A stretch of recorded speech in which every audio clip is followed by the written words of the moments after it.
Now, my mother's 84 this summer. She drove herself to Columbus, Ohio, because nobody invited her for Easter, and she went to my sister's on her own.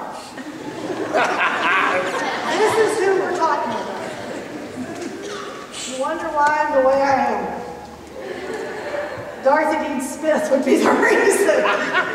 Now, she has a legacy of 4 children that I think she ought to be reasonably proud of. She has 6 grandchildren that she adores. But probably her biggest legacy is her famous yeast rolls.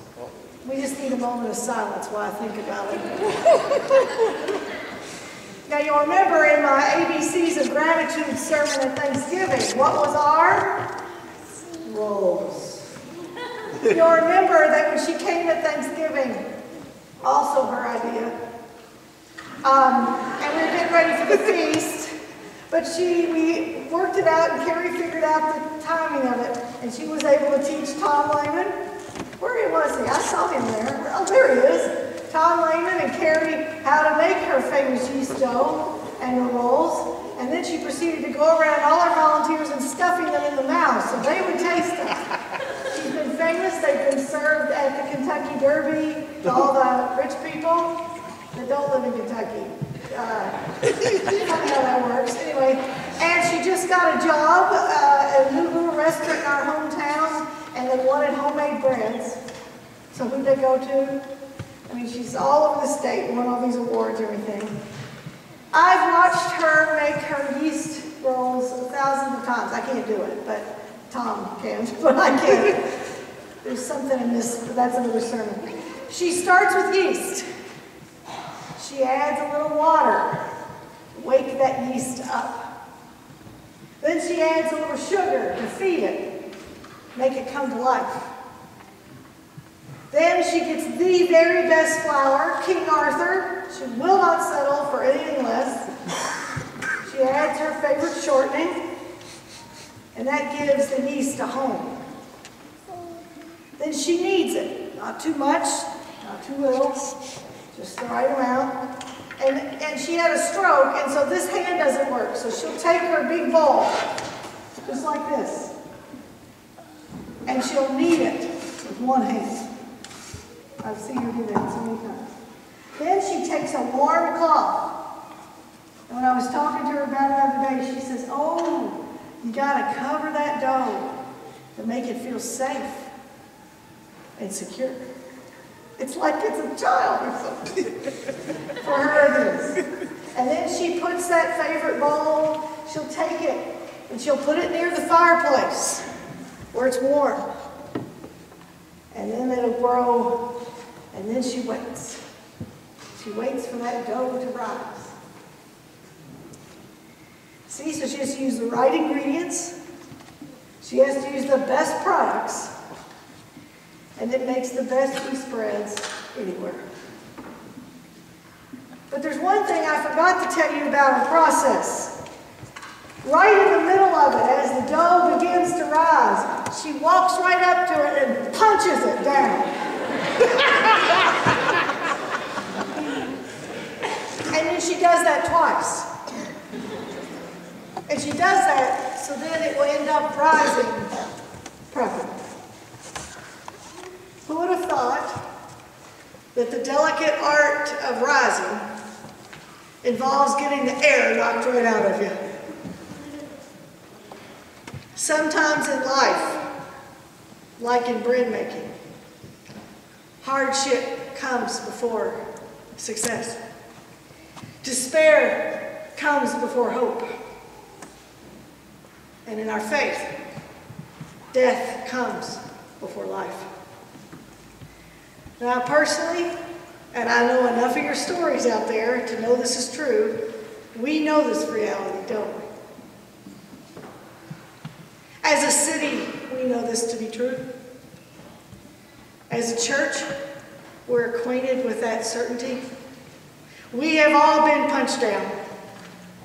We've all had the wind knocked right out of us. But today is the day when we celebrate the incredible, remarkable good news that we can also rise.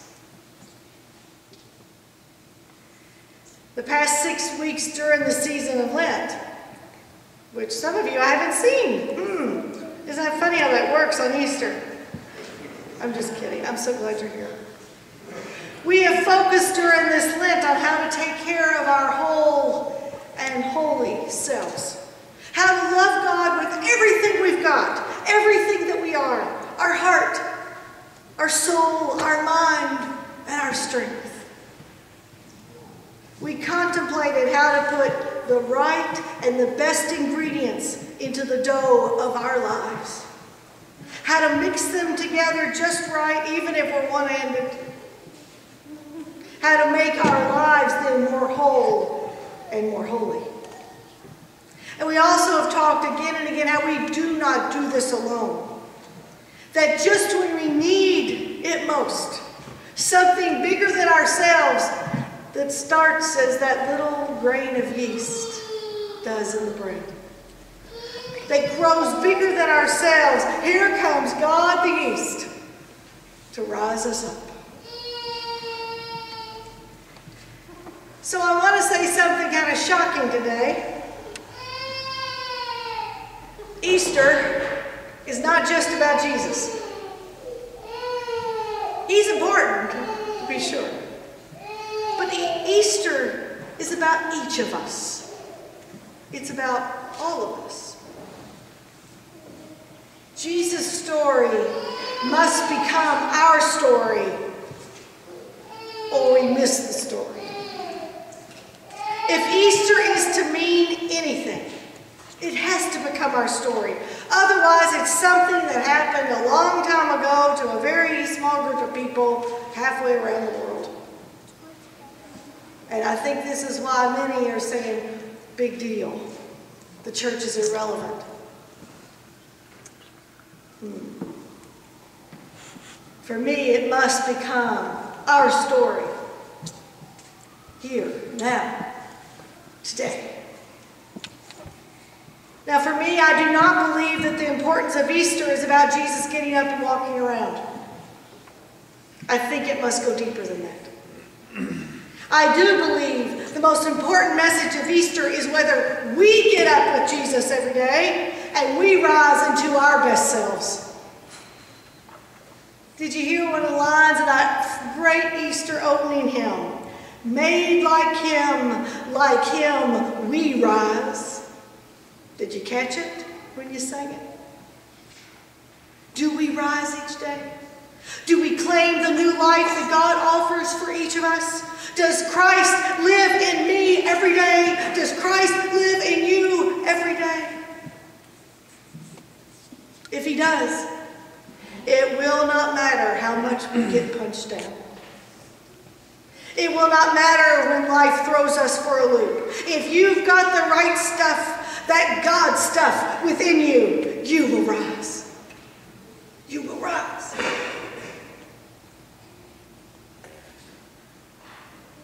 In our food for thought part of the bulletin, Clarence Jordan writes this, and this is why this day matters so much. And he writes these words, on the morning of the resurrection, God put life in the present tense, not just in the future. God gave us not a promise, but a presence.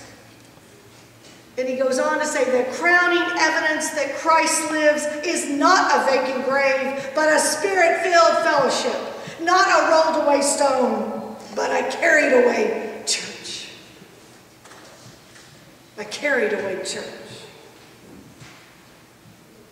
That's why we do all of our outreach and service. God called us to sit here in the middle of a desperate neighborhood and to do something about it. To bring new life to the people we try and help. And you know what happens? This is what Bill was trying to get at. It changes us. So to be lifted up by the power of new life, both in those we serve and those who do the serving. That's why we feed them, clothe them, give them groceries and diapers, teach them English, assist them, find them housing. That's why we help kids learn better. That's why why we support people with cancer. That's why we grow vegetables in the middle of a parking lot. If you heard that, out of context, you'd think we're crazy. No, we're carried away. Because we know new life. And if anything symbolizes it, it's kale and greens and Brussels sprouts coming up out of asphalt. This is why we're going to walk to alleviate hunger. This is why we build relationships with our Jewish and Muslim brothers and sisters. This is why we went to Appalachia and fixed a woman's home. Because when we do the things we think we could never do, when you do the things in life you think you could never overcome, you will rise. And we raise those we help, and we raise ourselves. And then there's the things we do as a community when we pray for each other. We comfort each other. We laugh together, we cry together. We solve problems together. We share the good and the hard things together. And one of my favorites is we eat together. We sing together, we worship together. We are a carried away church together. And that's why we will rise. Because we are carried away with new hope, new life, new possibilities. Did you hear the words our high school girls sang? Somewhere over the rainbow, bluebirds fly. And the dreams that you dare to dream, oh why can't I? The good news of Easter, friends, is you can. You can. You can rise. I want you to look at the very top of your worship bulletin, the very first where we started today.